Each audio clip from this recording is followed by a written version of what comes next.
In the peaceful city of Minna, Niger State, lived a young woman named Vivian Okafor, the only daughter of Chief and Madam Okafor, a family whose name commanded respect, power, and wealth.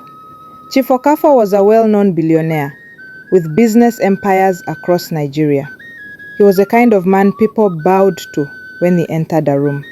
But behind that wealth was a story few knew. A story buried beneath land, tears, and a curse. Vivian grew up surrounded by luxury. From her teenage years, she schooled abroad, drove the best cars, and wore designer clothes before she was 20. Yet she was humble, soft-spoken, and loved by everyone who met her.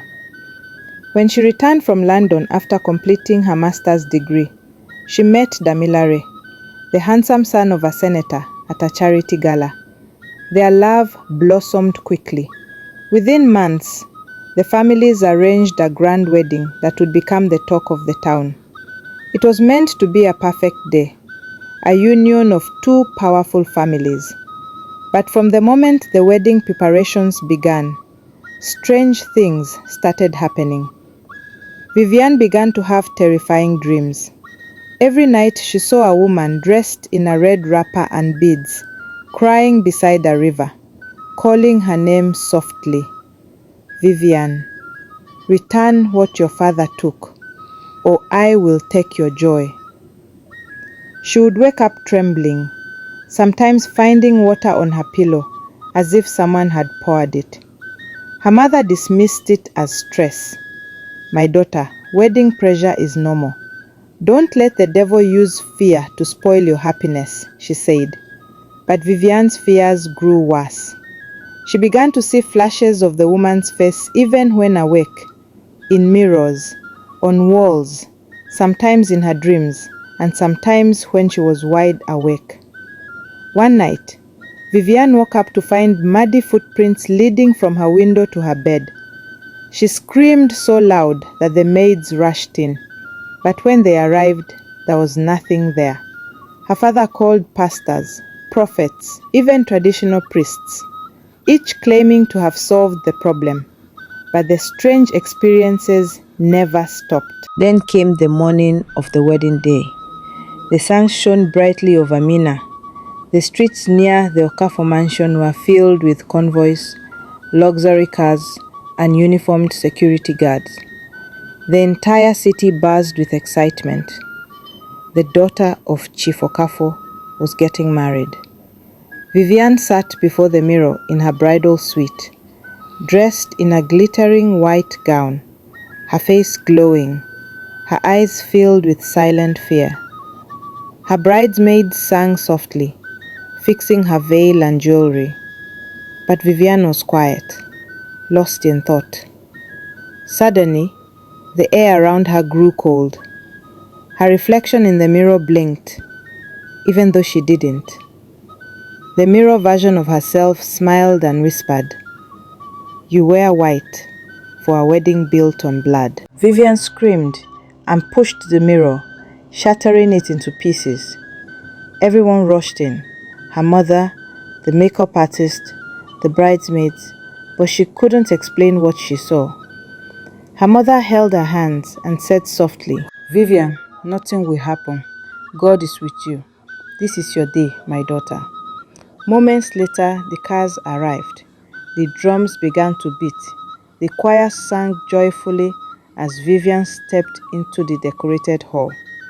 Damilare stood at the altar, smiling proudly. But as she took her first few steps down the aisle, she froze. Her eyes widened. She could see the woman again, standing right beside Damilare, dressed in the same red wrapper, staring at her with cold, empty eyes. "You will never know peace until justice is done," the woman's voice echoed in her head. Vivian dropped her bouquet. The music stopped. Murmurs filled the hall.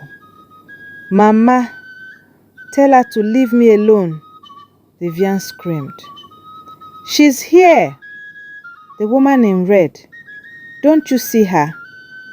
Her father stood up confused. Guest turned in shock as Vivian tore off her veil, screaming and crying uncontrollably. She began to laugh hysterically, pulling her hair and shouting, "You took her land! You took her land, Papa! She wants it back!" Cameras fell. People ran. Her groom rushed to hold her, but she slapped him and screamed, "Don't touch me! You are all cursed!" Within minutes, chaos filled the hall. The billionaire's daughter, the pride of Nina, was rolling on the floor, laughing and crying at the same time. Then she ran out of the hall barefoot into the streets, shouting, "She's free now! She's free!" That was the last anyone saw of her for hours. By evening, she was found near Chanchaga Bridge, her wedding gown dirty and torn, singing her wedding song to herself, smiling at nothing. Her parents broke down in tears.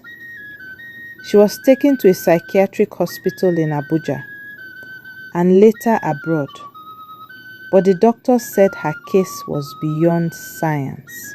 Months passed. Her father grew sick and pale from guilt. Rumors spread about what had happened.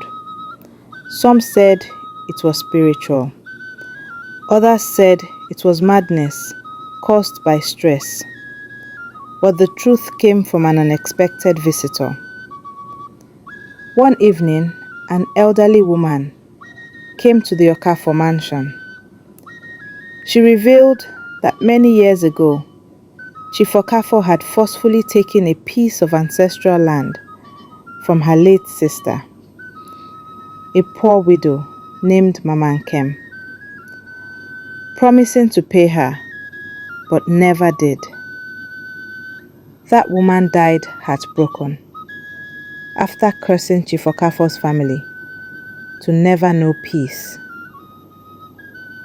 It was on that same land that Chief Okafor built his first hotel, the foundation of his wealth.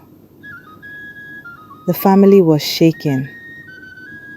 They traveled to the village, rebuilt the widow's house, returned the land, and begged her surviving relatives for forgiveness. The curse was lifted, but it was too late for Vivian. Even though she calmed down and stopped screaming, her mind never returned. Every evening, she sat quietly under the mango tree in their compound, singing her wedding song softly and smiling.